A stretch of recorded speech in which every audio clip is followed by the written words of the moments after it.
What if I told you that you've been playing Sandy wrong this entire time? This video features the best tips and tricks to help you play the sleepiest brawler in Brawl Stars, Sandy. Alright, so to start off this guide, let's go to talk about Sandy's main attack, Pebble Blast. Sandy attacks by throwing piercing sand at his enemies that spreads in a wide cone formation, dealing rather low damage. The attack consists of 3 groups of sand shots from left to right. Now Sandy's wide piercing attack is actually very useful when going up against grouped up enemies. You should use this to your advantage to charge your super faster and also cycle it a lot quicker. It's always good to try and hit multiple targets with your main attacks for value. Now something to keep in mind is that Sandy's Pebble Blast actually shoots out the left side quicker than the right side. So when you are trying to attack the enemies, you need to aim a little right of where they actually are standing so that the left side of your Pebble Blast hits the enemy quicker. Now when you're playing Sandy and you're going up against close range brawlers like tanks and assassins, it's important to keep them at a mid range. You don't want to get too close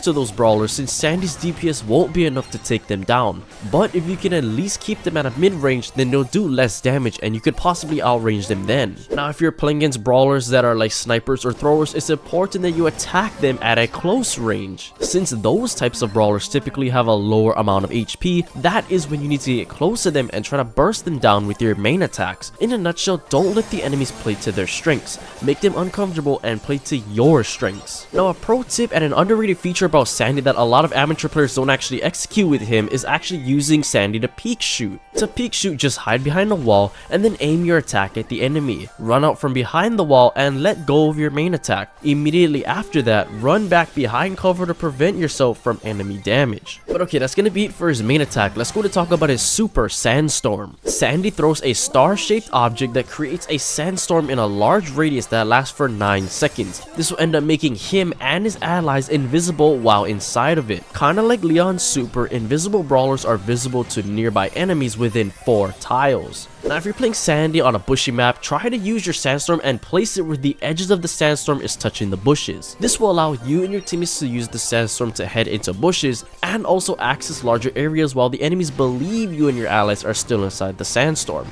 Once the sandstorm disappears, the enemies will be confused and you and your allies could possibly ambush them. Now what's great about Sandy's super is you can use it in a lot of different situations. For example, you can use the sandstorm to hide yourself or your teammates when on low health. You can use it to retreat. You can even use it to flank enemies or just to completely ambush the enemies that are scouting throughout the sandstorm. Another time you can use your super is when you're trying to regain pressure as a team. You can throw your sandstorm up ahead so you can push up in it. Think about it, throwing your sandstorm will already cause the enemies to start to panic. So if you could throw it ahead and then run into it, the enemies will be forced off their location and that's easy pressure gained. Now let's just say you end up throwing your sandstorm but the enemies see you running inside of it, then what should you do? Well, what I'd recommend is that you change directions immediately after entering it. Your main goal is to try to fake out the enemies so that they end up panicking even more when they can't predict where you are running. Now I have 3 very specific scenarios of when you guys should be using your sandstorm to help you guys win more games. The first one is that if your entire team is alive and you want to maintain control of the map, then throw it down so you don't lose control. The second one is that if your entire team is dead and you need to regain pressure altogether, then throw it where you need to regain control at. The last one is that if you need to carry your team and see an opportunity,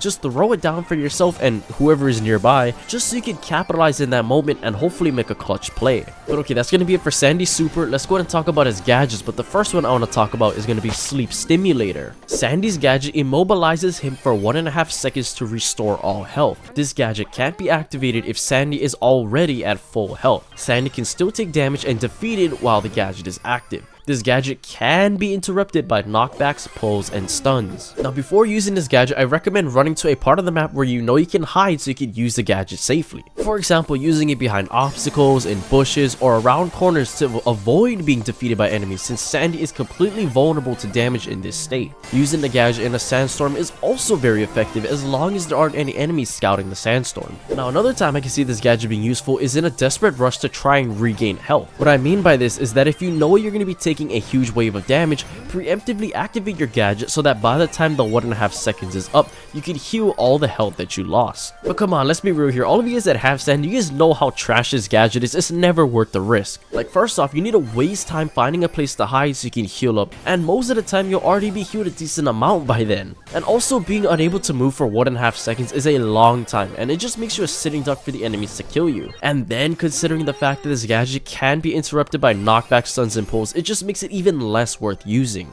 So obviously, when you're not going to be using this gadget, you have to be using his other gadget, Sweet Dreams. When Sandy activates this gadget, his next attack stuns enemies for 1 second. However, if they're damaged by any source during the stun duration, the stun ends prematurely. Now, I just love this gadget. It's probably one of the better ones in the game, and it can be used in a lot of different situations. For example, you can use it to quickly escape from an enemy if you are low on health, or you just need to get away from the enemy so you can survive. You can use your gadget to stun enemies so you can score goals in Brawl Ball, since the enemies can't save the ball when they're stunned. Or if you notice that the enemy team is about to score inside a Brawl Ball, you can just use the gadget to make them drop the ball. Now, one of the more satisfying things the gadget can actually help you with is stopping the enemies from executing their supers. You can use it on a Frank before he finishes his super, you can stun a Fang or a Buzz before they connect onto. I mean, there's a lot of different ways you can use the Sweet Dreams gadget. Now, a huge mistake I see with a lot of new Sandy players is that they're actually attacking right after they use the gadget, and that's just gonna completely waste the gadget in a sense. If you can, try to wait the entire full second so that you can recharge a bit of your ammo in order to burst down the enemy. Maybe that 1 second will give your teammates enough time to also pounce on that stunned enemy as well. Now, just like with Sandy's main attacks, you also want to try and hit multiple enemies if possible with his Sweet Dreams gadget too. If you can stun multiple enemies, that is just added value you get with the gadget, which is a bonus. Since you only have so many gadgets to use throughout the game,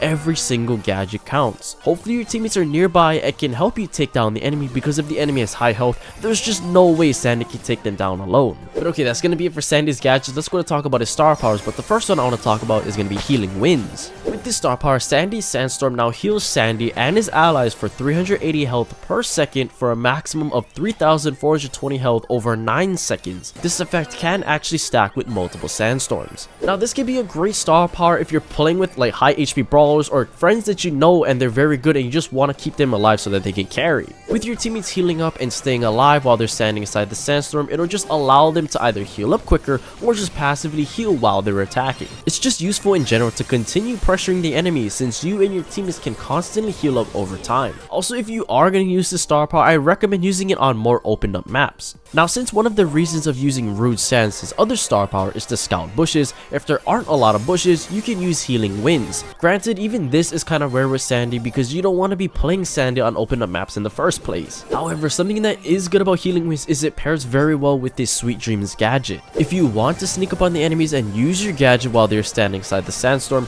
at least the Healing Winds star power won't interrupt the gadget's duration. If you use the Sweet Dreams gadget with Rude Sands, the constant damage from the star power will immediately allow the enemy to move again. Overall though, I wouldn't really recommend this star power. A lot of the pros and just a lot of the good Sandy players in the game all use his other star power, Rude Sands. With this star power, Sandy's Sandstorm now deals 216 damage per second to enemies inside of it for a maximum of 1,944 damage over 9 seconds. Now, what's great about this star power is it's useful for area control. While the damage over time is minor, the large radius and long duration prevents healing and can slowly drain the enemy's health if they enter the Sandstorm. The Sandstorm will also allow you and your teammates to possibly defeat them or just force the enemies to stay far away from the area, which you can imagine is very effective for area control based game modes. Now, one of the reasons why this is the more ideal star power for Sandy is you can use it to scout bushes. Since the star power will damage enemies no matter what as long as they are in the Sandstorm, enemies won't be able to use the bushes to sneak up onto you and your teammates. Now, what's pretty funny is that if the enemies are low on health and they recognize you're using the Rude Sand star power, there's pretty much nothing they're able to do to help their team win. For starters, if they run into the Sandstorm, they could possibly get ambushed by your team and die. They could also possibly get killed by the constant damage that the star power deals with standing in the Sandstorm, or they're just going to be forced to wait outside the Sandstorm so that they can heal back up to full. But okay, let's be real here. The only reason I'm making this guide in the first place is because of his Hypercharge Swift Winds. When activated, Sandy's next super prevents affected enemies from using any attacks, supers, gadgets, or hypercharges. This Sandstorm will also increase the movement speed of Sandy and his teammates when they are in its range by 20%. Sandy himself also gains a 25% speed boost, a 25% damage boost, as well as a 5% shield boost. Now, the same rules are going to apply for his main attack and his Sweet Dreams gadget. You want to try and use the Hypercharge onto multiple enemies if possible. If there's a chance where you can stun multiple enemies that are in the Sandstorm, that is added value that you can get from the Hypercharge,